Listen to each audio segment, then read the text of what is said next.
like, you know, when you have that issue where you're like, you find you're like a character, obviously, like, you know, the way we are on here isn't at all who we are in real life properly. It's all this sort of, it's a slight tweak on our original selves. Yeah, you do have a somewhat, like, you Yeah, tweak your somewhat based on where you are. Like, I'm going to act different around, like, my family to how I am to my friends to how I am on a podcast, for example. right, exactly. So But it's still me. yeah, but I found when I did my original one of Zans, it was like I was sort of like in this weird trying not to be myself, trying to be someone I'm not, but like it just sort of created this weird like this awkward character, and it was like, who is this? Like I didn't even want to watch myself. It cringed me out. But now I would be able to listen to my podcast or listen to this one and sort of go like, you know what?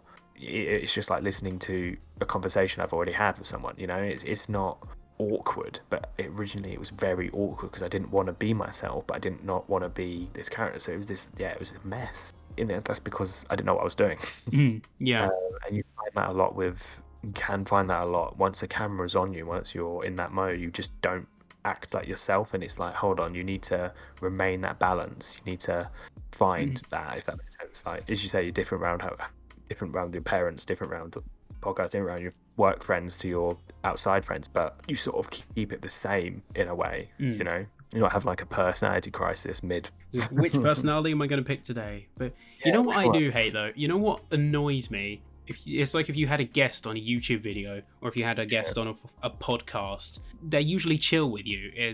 I remember ages ago, I had a mate who I did a couple YouTube videos with. I don't think they're up anymore. I took them down. I had a mate who was like usually like super chill. It's just like, hey, you want to do this? It's like, yeah, sure. Just like keep it low key, have some fun together. You're around mine. We'll record this. And then as soon as the camera is on, the mic is on, and we're recording, it's just absolute switch of personality. It's just like, well, calm down, man. Dude, yeah, I know that. I remember I recorded a video doing like a house tour to my mate's house, and that is no way how we are in real life. We are just literally like very sarcastic. On more so on that, we are I'm quite a sarcastic person, but like more so on that, to the point where it's like, this isn't how a normal person speaks, but it's still, I've seen it where some people just become a completely different person. It's like another thing that people do is, if they don't become excessive over the top to try and always draw attention to the camera, they usually pick a character trait and just crank it up to 11, and that is their character. It's like, if you have someone who's mildly sarcastic or occasionally throws a joke in there, once the camera's rolling, you cannot get like a straight sentence out of them without just something sarcastic or just like a slight in there. And you just think, like, come on, man, you don't need to put of course you tune your personality somewhat, but you don't need to force a character on a camera. Yeah, exactly. I don't know.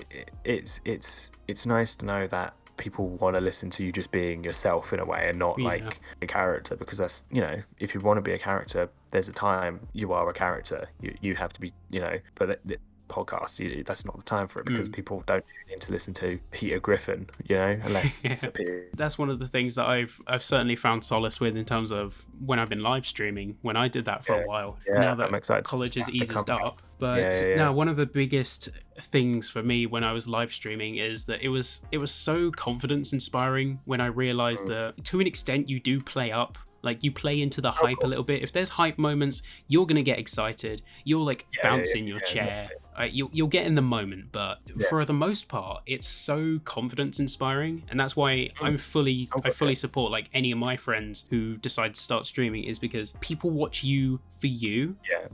There's two reasons that people watch. They watch you for you, for your personality, or they watch you like a world champion. It's like if you were in esports, if you were in a pro team, then they watch you for your gameplay. And for 99% of people, it's their personality that people come for. When I watch, I don't tend to watch too many live streams. The ones I do watch, it's like usually a person I've been following sort of video wise on YouTube, let's say, for a while. When I tune into their like live stream, asking them a question, and then them answering that question that you said, is quite a nice thing. It's like you haven't met them in person, but it's the same question you'd probably ask them if you met them in person, and they've said you'll get your name out. So it's like, you'd be like, oh, my username I go sort of on YouTube would be like Toko. So it'd be like, oh, Toko asks, how are you doing? Or something stupid as that, simple as that. Be like, yeah, I'm not too bad. And it's like, oh, he asked it. That was my question. It was, you felt quite personal.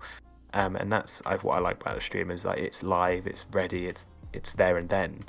you know. Yeah, it's like having that interaction, definitely. Yeah, exactly.